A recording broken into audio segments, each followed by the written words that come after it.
Hello, nonprofit leaders. I'm Sarah Olivieri, your host, and this podcast is here to assist people like you, executive directors, board members, and other nonprofit leaders, make a bigger impact with insights, tips, and lessons learned from nonprofit leaders and experts.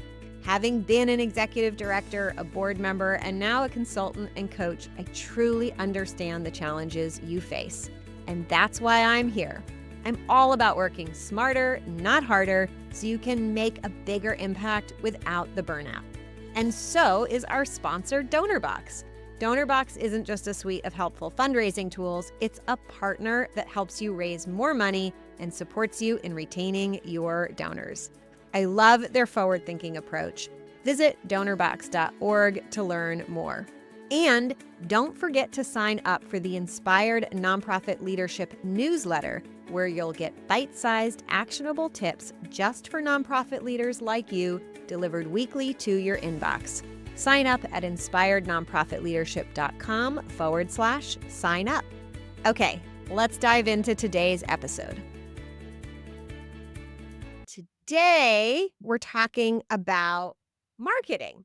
Now, for those of you who don't know, I used to run a marketing agency for nonprofits. We did websites, we did social media, we did Google AdWords grants, and I was able to do all this by partnering with some of the top marketing agencies who were dying to work with nonprofits because they wanted to help make an impact, but they couldn't easily because so many nonprofits struggled with strategy and operations in a way that made it so they couldn't take advantage of great marketing. That led to two things. One, me knowing a lot about marketing, and two, leaving the marketing agency to help organizations run better so they could take advantage of great marketing. So here I am. I have no marketing things to sell you, but I have a lot of marketing wisdom to give. And what I have seen over the years is nonprofits both needing great marketing and wasting a lot of money on marketing. So let's break this down for you. Marketing has some key phases. And when we're talking about nonprofits, we're thinking about marketing to fill our programs. We're thinking about marketing to expand our donor base. And we're thinking also sometimes about marketing for an HR purpose to fulfill staff roles. So many people are thinking about bringing in donors. So I'll probably be heavy on the donor examples today. But if you want more examples, feel free to reach out and let me know. Sarah, I'd love to hear more examples about marketing for programs or marketing for HR. So this is what people do wrong. They hear, oh my God, Facebook fundraisers are the rage. You've got to do a Facebook fundraiser. Or, oh my God, you've got to do a porch party, right? That's the best thing. And they move forward from a tactics first approach, right? So having a Facebook fundraiser, having a social media takeover, working with social media influencers, doing a marathon or a walk, having a gala. What are some of the other ways people fundraise? Any fundraising activity is a fundraising tactic. And when nonprofits pick a tactic without first getting clear on what goals they're trying to achieve and overall picking a strategy that's right for them, and they're just tactics first, that's when they really end up wasting a lot of money, because tactics always need certain fundamentals to be in place in order to work. And the tactic first approach means people end up doing activities that they're not properly set up for, and then they end up wasting a lot of money. So let's talk about what to do instead, okay? So we want to think about our marketing activities and actually break them into three categories. So we have marketing, and these categories, sometimes I like to call them levers, and they're essentially types of goals. So we need to have to make a complete marketing strategy. We need to have a goal around finding new people. In marketing speak, we call these leads. So these could be, and these leads are people who know us, know that we exist, and they're in a journey of what marketers say know, like, and trust. And actually, the process is more like we know you exist, we've met you, we know that you exist. We trust you enough to learn more about you to see if we like you. That's usually how the process actually goes. So, know, trust, and then like. So we need to do if our so that's one thing we might have a goal around. Getting exposure, increasing visibility to the right kind of people. So if I am an environmental organization, I'm not going to go after, like, I could have a ton of exposure to climate change deniers, but it's not going to bring me the right kind of people, right? I need people that know who I am, who are the right kind of people, who are aligned with my organization. So that's one set of goals is people who know us, the right kinds of people. So the right fit leads is the language to use. The next, and then there's a whole bunch of tactics. We're not going to get into all the tactics today, but tactics related to the kinds of people you want to know you exist, knowing that you exist, and sharing enough information with them so that they can come to trust you and like you enough to take action, which is the next kind of goal that we need to be thinking about. And the metric related to this goal is conversion rate. So the number of right fit leads who then took an action. That's what it means to convert in marketing. It means they took an action. What kind of action? Maybe we're thinking they subscribe to our email list, or maybe if we're in the donor space, I would be thinking about people who made a second donation. That's my big tip for you, because a one-time donation, I call that a toe in the water. It's a test to see what happened, right? They don't really become a donor until they've made that second donation, right? And dove all the way into the pool. So, so the number of people who know us, who are converting to becoming a donor, which I like to define, but you define it however you want. Just keep the definition consistent. I like to define as have given a second donation. Then the third lever we think about is lifetime value. So, if we're talking about donors, increasing our donor base, lifetime value is a combination of it's like how much your average donor gives over their lifetime. So there's actually kind of three sub levers in here. We're thinking about how frequently do they give, times how big their gift is on average, right? So if I give you an average of $10 a year, you'll get and I stay, and then the third one is how long I stay. So if I give you $10 a year and I stay for 2 years, you end up with $20. If I give on average $20 a year and I stay for 3 years, you get a lifetime value of 30 years. If I stay 3 years and I give an average of $10, but I now give twice a year, that's $20 a year times 3 years. Now we're up to $60, right? So you can see we want to be pulling those three levers.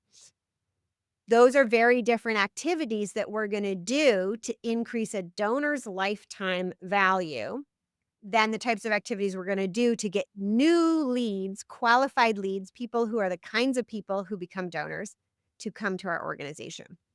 So you can actually make a really powerful and simple marketing strategy by listing out these three levers and deciding which one you're going to focus on first. Now, couple things, you can figure them out with logic once we've broken them down simply like this. Do I need to work on increasing lifetime value for my donors if I don't have any donors? No, right? Because we need to focus on getting new donors. How do we get new donors? We get potential donors to know we exist and come to like us. And then we need to work on getting them to become full donors. Now, when we're really small, we're going to use a human process of getting people to become full donors where we're just going to talk to them, right? One on one, meet them in person, meet them on Zoom, the closest to in person you can have, and tell them, ask them about them and then tell them about how what you're into is similar to what they're into, right? Ask them just like making a friend. And that is that is the gold standard of how we can increase our conversion rate. So we actually don't have to worry a lot about that. We mostly initially are going to focus on bringing in new qualified leads until we have so many leads that we can't have these one-on-one experiences with them to convert them to donors because there's just too many of them. There isn't enough time in the day. That's when we can start thinking about some more different digital strategies to convert more donors than we have enough time for to have conversations. That's where we can think about email nurture or group fireside chats for our donors, lots of tactics around there. But we don't need to worry about those if we haven't maxed out our schedule of meetings already with people one on one. And once we have maxed out our schedule and we've applied some leveraged or scalable ways of converting donors, then we can think about lifetime value of our donors. Okay, let's just give a few examples of how. And let me not forget, I think I said it already. Focus on one of those three levers at a time, or two, like if one just needs a little tweaking and one needs a lot of work. Don't try to work on all three at once. You will get bogged down with too much to do and then have very few results. So, pop quiz here. If you are building a website, what kind of goal does that tactic match, right? So, your basic kind of brochure style website, does that help people know that you exist? Does that help people convert to become donors? Or does that primarily help increase lifetime value of existing donors? Now, the real complicated answer is it depends on how you build your website. But the main answer is number two. Websites help take leads, people who know you exist, and that's how they then found your website, and helps them in that process of converting to a full donor. Okay.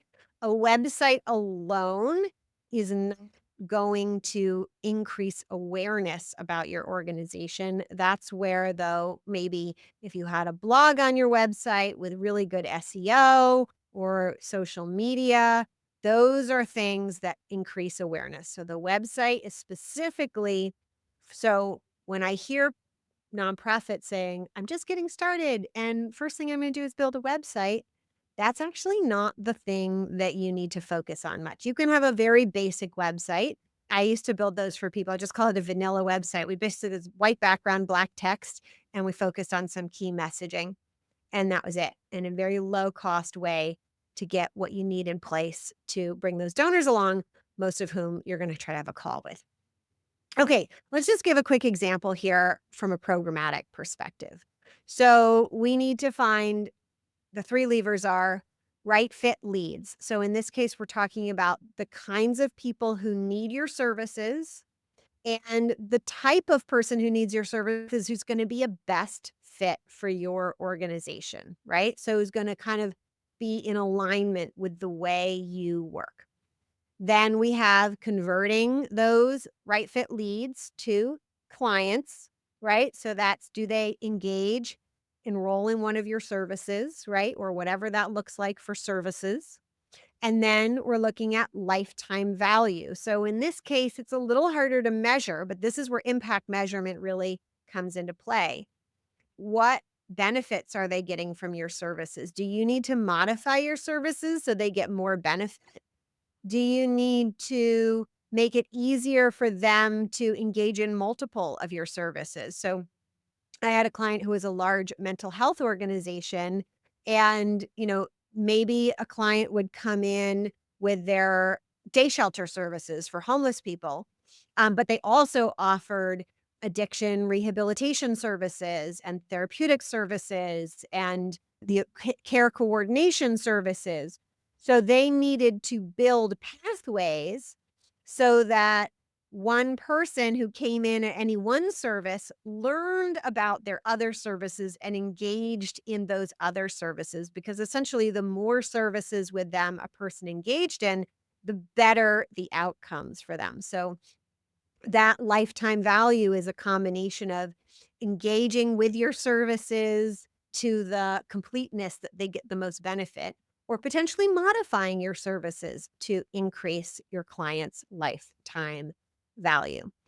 What does this look like tactics wise? So, in the example I just gave, a simple email series that triggers for every new client that introduces them to the other services that are available, or having a coordinated case person who gets them involved with, kind of like a concierge type service, something like that.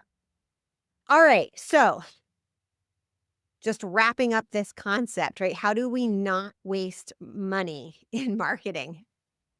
The way we don't waste money is by having a strategy first approach. And actually, marketing strategy is really simple. We look at our 3 levers. We decide which one is the primary one we need to be focused on now. And then we pick the best tactics that are most likely to achieve those results. And the way we don't want to do it is tactics first because an uncle or a board member said, "Why aren't we doing Facebook fundraisers?" Well, that's because our focus is on increasing lifetime value, which means we're doing all sorts of stuff that isn't really out in the public, but our donors are very aware of, our active donors, and it is working really well. Things like conversations that we aren't broadcasting on social media, but that have a very high return on investment. That's all I have for you today. If you'd like tips like these in your email inbox, I share them every week on the Inspired Nonprofit Leadership newsletter. And you can access that at inspirednonprofitleadership.com/sign up.